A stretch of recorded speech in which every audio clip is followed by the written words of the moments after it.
स्वागतम श्रोत्यांनो. आजच्या आपल्या कथेचे नाव आहे कृतज्ञ.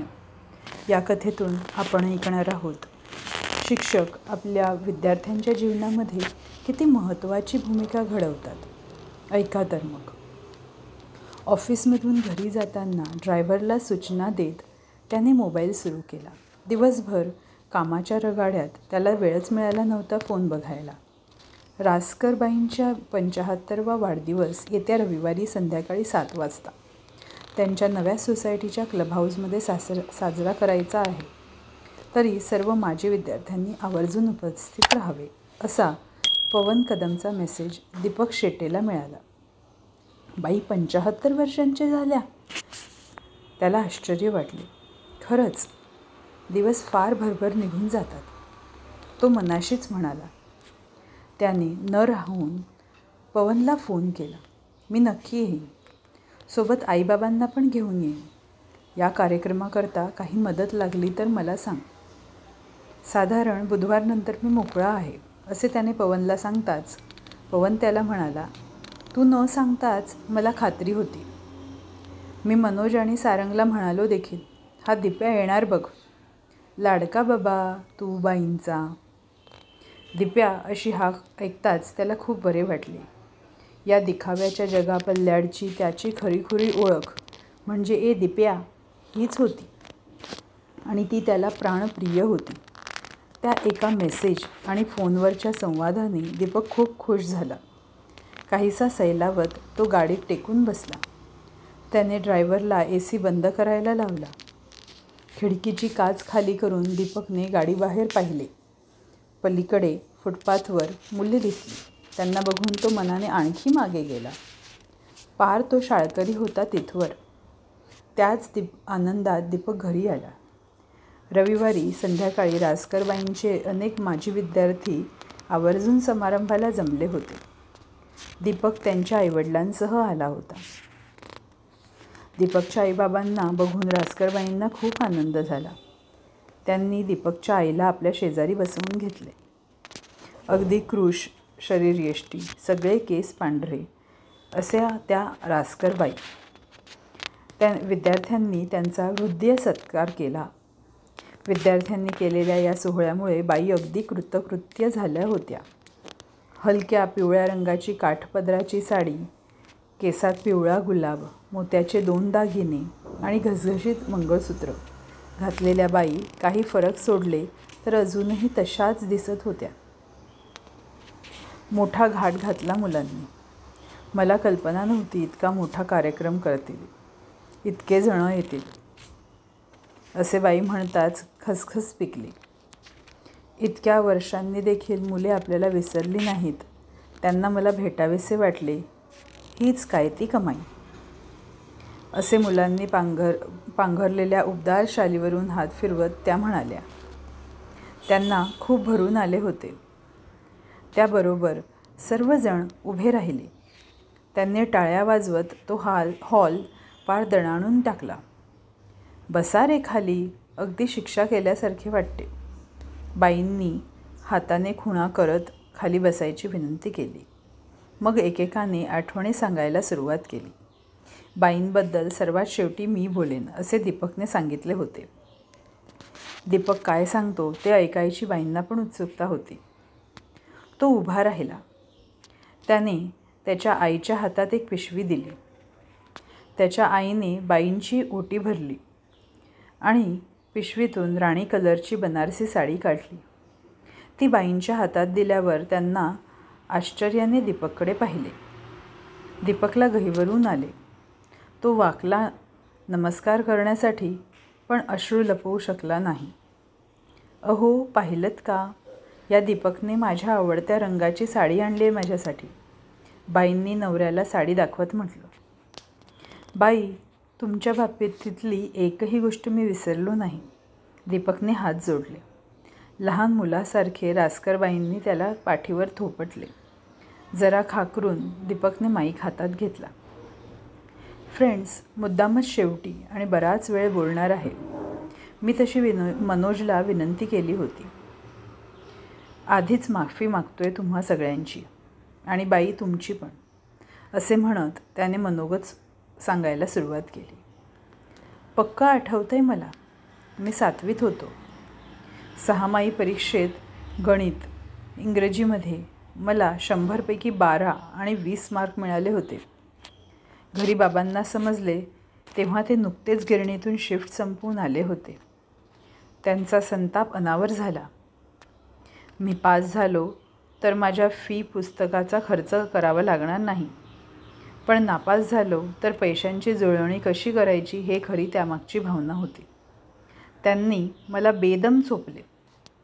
तुफान रडलो मी त्या दिवशी. खोलीच्या एका कोपऱ्यात बसून राहिलो, मुटकळी करून.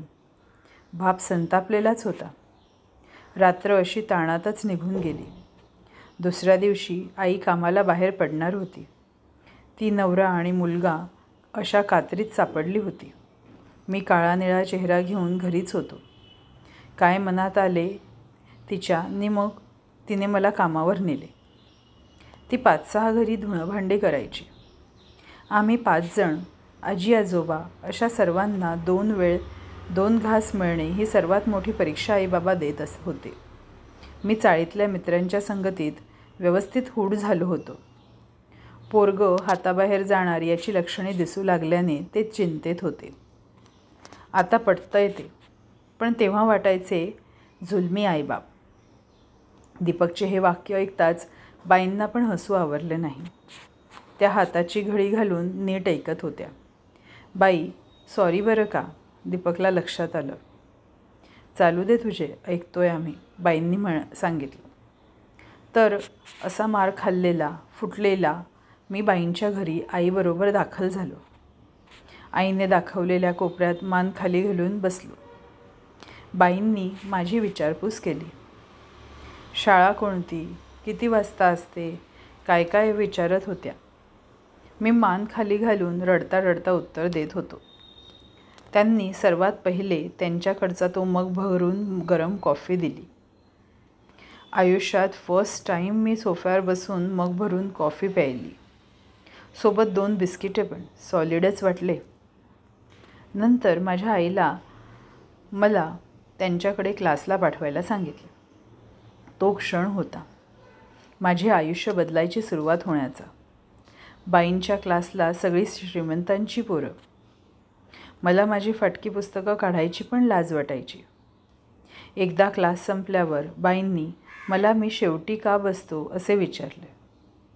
तर मी हिम्मत करून सांगितलं, माझी पुस्तके फाटकी आहेत, मला लाज वाटते पुस्तकं बाहेर काढायची. बाई काही बोलल्या नाहीत, पण दुसऱ्या दिवशी त्यांनी पुरा पाठ्यपुस्तकांचा नवा कोरा सेट माझ्या हातात ठेवला. शपथ सांगतो, तोवर एवढी नवी कोरी पुस्तके आमच्या 7 पिढ्यात कोणी वापरली नव्हती. मी अगदी अविश्वासाने मोठे डोळे करून बाईंकडे पाहिले. त्या नेहमी सारखे हसत म्हणाल्या, काय आवडली की नाही पुस्तके? हे बघ, नीट अभ्यास कर. यावेळी संपूर्ण पास झालास तर 8वीत, नाहीतर प्रत्येक वर्षी नवीन पुस्तकं घेऊन देईल. बघ आता तू. दीपकने बाईंची हुबेहूब नक्कल केली. तिथे परत एकदा टाळ्या पडल्या. लई भारी रे दिप्या, मागून कोणीतरी ओरडली. ती पुस्तके घेऊन मी घरी आलो. कसा तेच मला समजले नाही. बाईंचे शब्द लक्षात होते. नव्या पुस्तकांनी अभ्यास करावासा वाटू लागला. 7वीत मला 46% पडले. तुम्ही हसाल, 46ला पण बाप खुश होता. फार मार्क पडले म्हणाला आणि मला खुशी झाली ती मारातून बचावल्याची. बाईंनी त्यांचा शब्द पाळला. नवी कोरी पुस्तकं आणून दिली. नव्या पुस्तकांचे व्यसन लागले होते मला. 10वीत पहिल्या फटक्यात पास होणारा आमच्या खानदानातला मी पहिला. मला 63% पडले. कमाल म्हणजे बाईंनी शब्द पाळला तो मी पार BCom होईपर्यंत. पण मी पण शब्द पाळला. एकदाही नापास नाही झालो. खूप अभ्यास केला. MCom केले. लेबर लॉचे शिक्षण घेतले. आता निवांत जगतोय. माझा धाकटा भाऊ इंजिनियर झाला. बहिणीने पण MSc BEd केले. ती प्रोफेसर झाली आहे. मी तिला प्रोफेश्वर म्हणतो. हळूहळू करत चांगले दिवस आले आम्हाला. भावाने आईबाबांना परदेशी राहायला नेले होते 2-4 वेळा. या सर्वांसाठी कारण केवळ रासकर बाई आहेत. माझी विचारपूस करून जर मला पंखाखाली घेतले नसते तर मीच नाही तर आम्ही सगळे भरकटत गेलो असतो. त्यांनी दिलेल्या नव्या पुस्तकांनी मला नवी वाट दाखवली, प्रकाशाची, प्रगतीची. आज जे काही आहे ते रासकरबाईंमुळेच. मला तुम्ही कृतज्ञ म्हणाल, पण तो खूप छोटा शब्द आहे. बाईंचे स्थान माझ्या आयुष्यात फार वरचे आहे. मी न विसरता त्यांना भेटतो, नेहमी फोन करतो. माझी घरी सर आणि त्या येऊन गेल्यात. खूप आनंद होतो मला. त्या आजही तितकेच मोटिवेट करतात. माझी दुसरी आई आहेत त्या. दीपकला गहिवरून आले. त्याने अर्धवटच वाक्य तोडत माईक खाली ठेवला. त्या शब्दांनी माणसांनी गजबजलेल्या हॉलमध्ये बराच वेळ निःशब्द शांतता पसरली होती. बाईंचे अनोखे रूप जगासमोर आले होते. कशी वाटली कथा? ही कथा आपल्याला खूप काही सांगून जाते. प्रत्येक शिक्षकालाही एक धडा देऊन जाते.